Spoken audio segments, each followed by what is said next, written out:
Well, I'm proud of my team from our visit to Cancun. We played three very good opponents: Arizona State from the Pac-12 and Wisconsin Green Bay, who's won 20-something conference championships in a row. Obviously, our teams that have a rich tradition and history. Columbia was extremely well coached. Kids played extremely hard. They had a four-player that really caused us some problems, and so I think it was great for our kids to get out and play some good quality opponents. And I was proud of how we played in each of those games. I thought we got better. Was really concerned going into the Green Bay game. They had really dominated Arizona State on the second day, and boy, you talk about well coached. Just a fine basketball program and team. Kids that play extremely hard, and so for us to go in there and really play as well as we did that third day was really a good way to finish off a really good three-day tournament. Hard to play 3 straight days. Hard to play 3 straight days like we play. We have not changed. We still pick up full court, baseline to baseline for 40 minutes. That's who we are. Anybody that plays us or schedules us know that's who we are. And for 3 straight days we did that. Even with our limited depth, we did it. And I was really proud of how we did it for all 3 games. So. Got a big one tomorrow night. I'm excited to take the team to Jackson, to our state capital, for our Mississippi kids. To be able to play in the state capital, I think is really special. For our program to be able to play in the state capital, I think is very special. And another great opponent coming in Lafayette, well coached, known that coach and that program for a long time.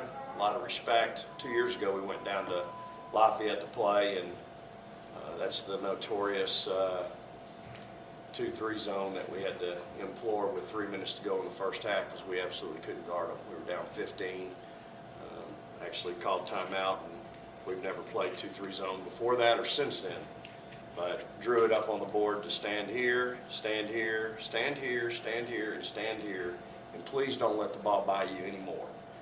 And we went from down 15 or 16 at the 4-minute media, we cut it to 2.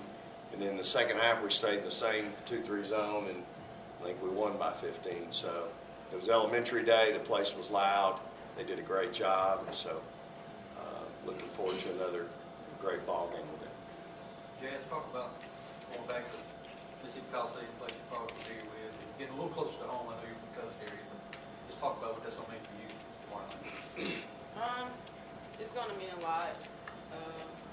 It's closer for my family to come to Jackson Coliseum, and it's special to be able to play in that environment, especially since I've been to the big house to play a couple of times, but we didn't come out with the result that we wanted to.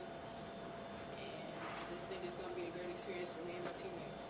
How well do you feel like you and Morgan are playing right now? Y'all's numbers, assistant turnovers are pretty wild. How well do you feel like y'all are playing? I think we're playing good, but I think we could be better. We know what Coach wants from us, and we know where our teammates are going to be on the floor and where they need the ball and how they need the ball. And I think we're playing good. Bro, how do you think Tierra is handling the responsibility of playing more minutes in 5 and just being a presence in the postgame? I think she's handling it really good. I think she's in great condition to play the amount of minutes that coach is expecting her to play, and I think that she comes ready to play every game, and that's what we need from her. What would you say to Howard Jackson working and playing that point? I love it. I mean, it's great when you can play with 2-point guards, and when one comes out and the other one comes in, you're not losing anything. So, I mean, it's pretty good. Does that mean more shots for a shooter? If I'm open. I know we're impressed with their lack of turnovers, which is my biggest number, but I think the fact that they're averaging 12 assists per game between the two of them speaks well to who they're throwing it to. They're able to finish not layups, but jump shots, threes. I mean, we really have some kids that have enabled our point guards to have those gaudy numbers because they can finish, because they can shoot it. But certainly the turnover number is astounding, how low it is.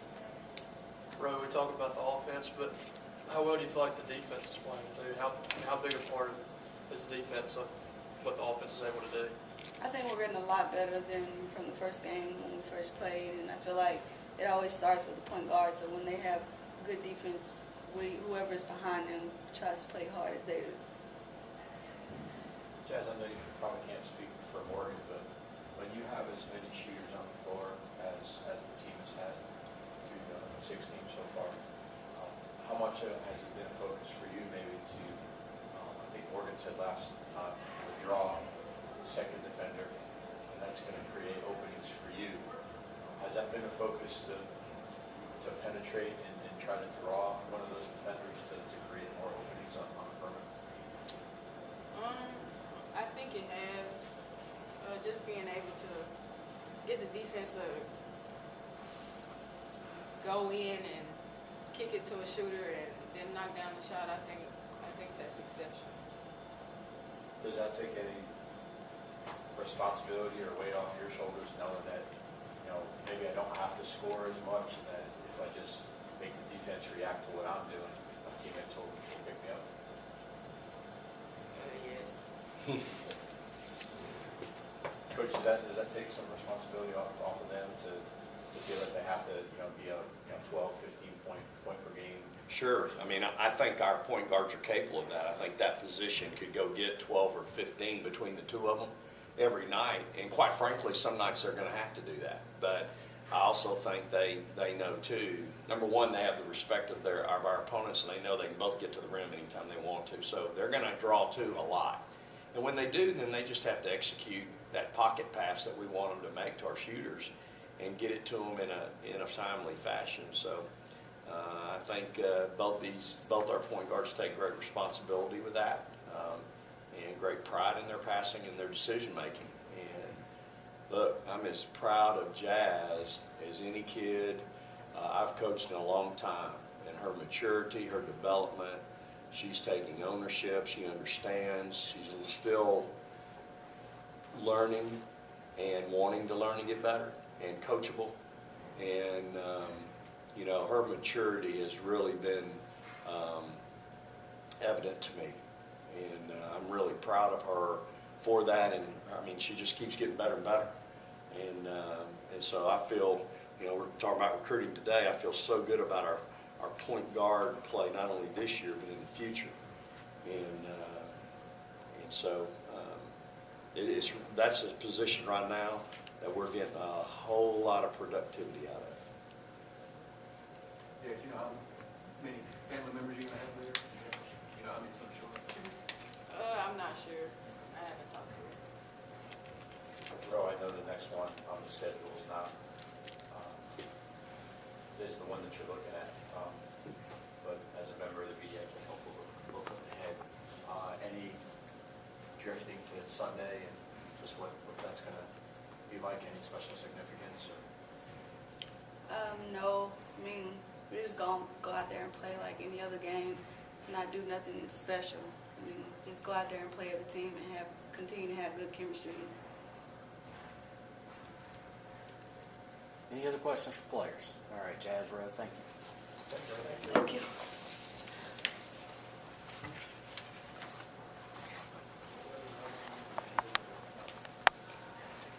Coach, you mentioned about limited depth, but looking at the box score, one thing that struck me, I think, was the last game. Tierra played 33 minutes. Yeah. I think that might be the most that she's played in the game.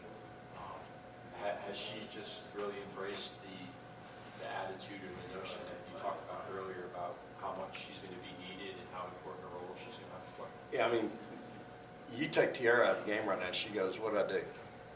She don't want to come out, and so you love that about a competitor, and so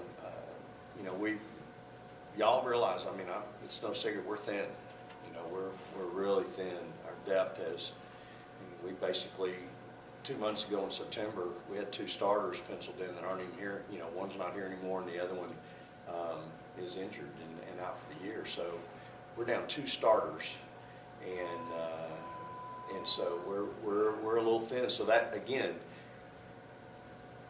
it's you embrace that opportunity, you embrace that challenge, and so for our staff, hey, we got to coach better, teach better. We got to develop our young kids, bring them along faster than we want to, but we've got to do that, and then we've got to coach better and teach better with the kids that are on the floor, and they've got to be better. And I think they've been. I think that's what I'm most excited and proud of, is that, you know, that junior and senior class, they are embracing and understanding the importance of playing every possession out and being really good, defensively and offensively. Understanding that it's really important that we have great technique defensively, taking pride in that. And we've been really good. I mean, we've been really good. We're fouling less than ever before. But you should with a junior senior team. Our top 6 are juniors and seniors. And so I think you should be better. And so, but we've got to bring those young kids along and get them ready to play. We've got to develop our depth. And, you know, Zion had some good minutes for us out there, played well. Chloe didn't play as well over the week as she played before we left. But that's going to happen with freshmen. They're going to be up and down. Jonica had some moments of good stuff, and so we've got to try to get her more consistent. And then, you know, Bree continues to be that big guard that we've got to bring her along and get her where she's comfortable playing some really meaningful minutes. It'll be a little bit better at guard when we get Jordan eligible in a week, but we're still going to be thin at other positions, and so it's you know, I played the point guards together a little bit, and they look good together, and I think they have great chemistry together as well as with the rest of our team. Tori's the happiest person on the team. She gets to go against a 4-player that can't guard her, and she gets to guard a 4-player that can't get by her. So it's a little different than when you got to go out there and chase them little guards around. So she's really embracing that and flourishing with that. And again, it reminds me of a kid that I had at Arkansas in Shamika Kristen. Shamika Kristen was a 4-player for us, ended up being SEC Player of the Year her senior year, and she's had a tremendous career in the WNBA playing the 3. And so, you know, we've been out of 6 games, I think Tori's had 1 sub-500 percentage game. So shooting the ball. So it's been good so far. We talked about Maya Taylor, decision to redshirt her. Did that decision speak more to the fact of your confidence in Jazz and how she's emerged behind Morgan? Because I know you've been really high on how you don't really miss a beat when Morgan comes out of the game. Without question. I just think that it's a great opportunity, and that takes Maya now into this top 10 class that we just signed. Those 4 kids then come in together and play, and very similar to the class that just took us to the national championship game. You've got a great foundation for your program for many, many years to come. It also allows Maya to sit there and learn. One of the things I really enjoyed about the trip, Maya took great pride in getting the scout team ready. And boy, they did a great job getting us ready, and she took great pride in running that group. And look, yesterday in practice, Maya Taylor looked as good as anybody on my team. Well, that's great, because again, knowing that she's going to be there, and if it works out and we can allow her the red shirt, man, for the next 4 years, again, her and Jazz will be together that first year. And then after that, I mean, we're really in great shape. Plus our recruiting classes in the future is really got some great options. So. Hey Vic, do you anticipate having Amisha at all, or is there any information that you could provide on why? Yeah, you know, Amisha's left school and she's left the team, and really that's it. So. You mentioned about Maya, you just holding that card back in case, you know, knock on wood, God forbid, Yeah. people get injured, and Yeah. she's pressed into duty. Yep. Do you expect Danbury to play next week? You mentioned her. I do. Yep, I do. I expect her to be ready to go against UALR on the 10th. think finals are over 7th, 8th, 9th, somewhere in there. And as soon as she's cleared and grades are posted, she's good to go. And I fully expect her to be in the rotation on Sunday the 10th. You mentioned Bree, with the injury that she had in the off-season, preseason. Where do you think that she is in terms of getting back 100% health, or trying to get back to, maybe ahead of the Yeah, pace? I think the shoulder's completely healed and solid. I think getting back, remember the kid's been inactive since late February.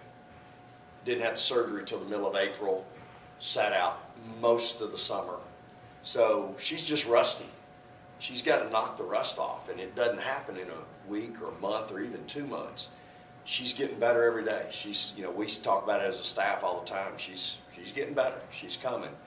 I just need her to come on in a little bit quicker than maybe normal. So she played well in Cancun in spurts, which I was really encouraged by, and had some big rebounds for us, some tough rebounds, and so she just got to knock the rust off, I think. Again, when I recruited her, I really believed she might be able to provide some of that hustle play and toughness that we were going to lose with Dominique.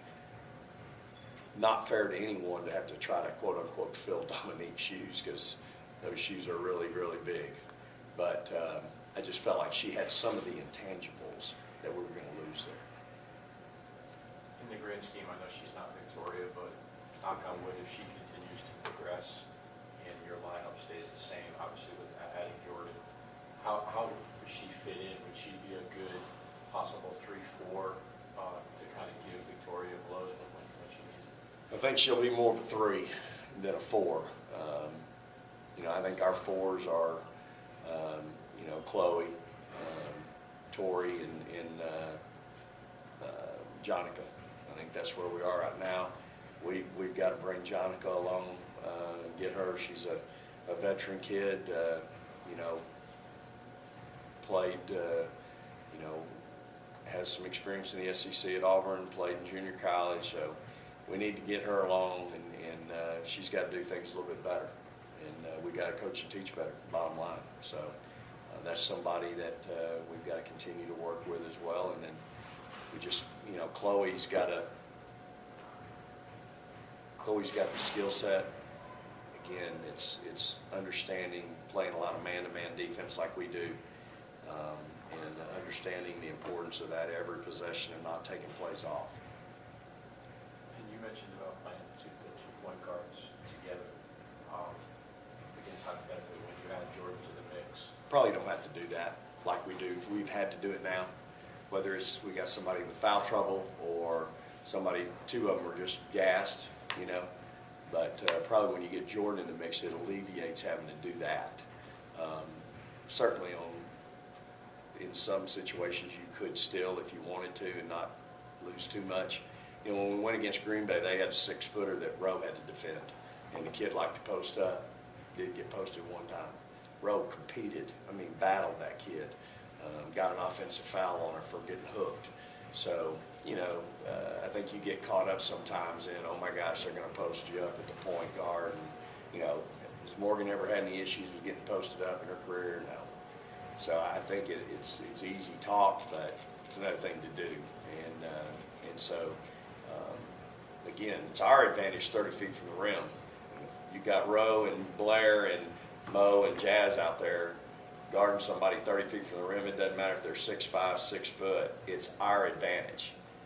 It's their advantage when they get us down in the block area and in the paint. Then it becomes their advantage. So we've got to make sure we don't end up down there with them. We got to deal with them out there.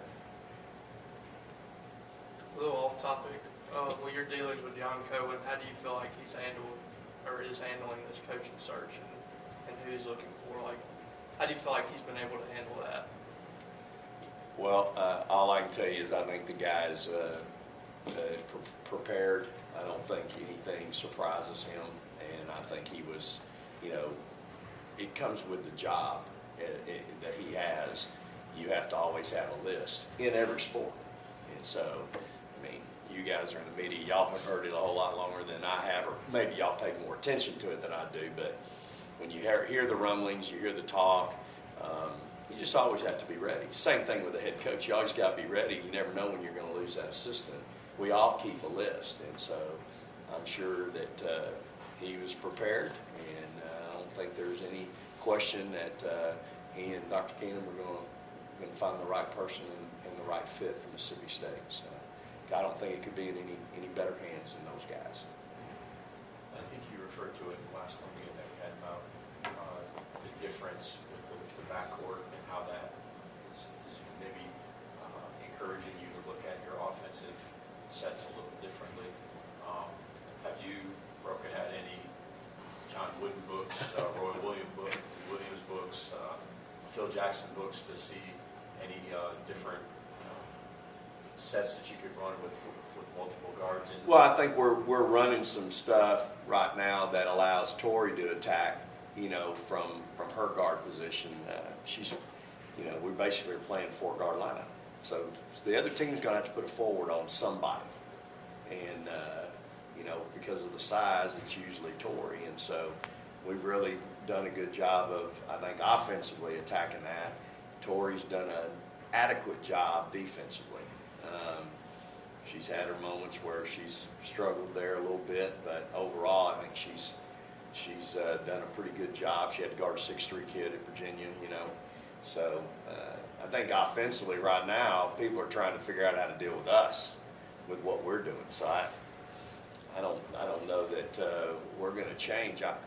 Like I told y'all, when we get out and run in transition, you got Rowe and Blair spotting up, and you got 2 point guards that know where they are, where they want it, when they want it, and those kids are shooting it at such a percentage that we are right now. I mean, Blair's shooting 42% from 3, Rowe is shooting 50% from 3.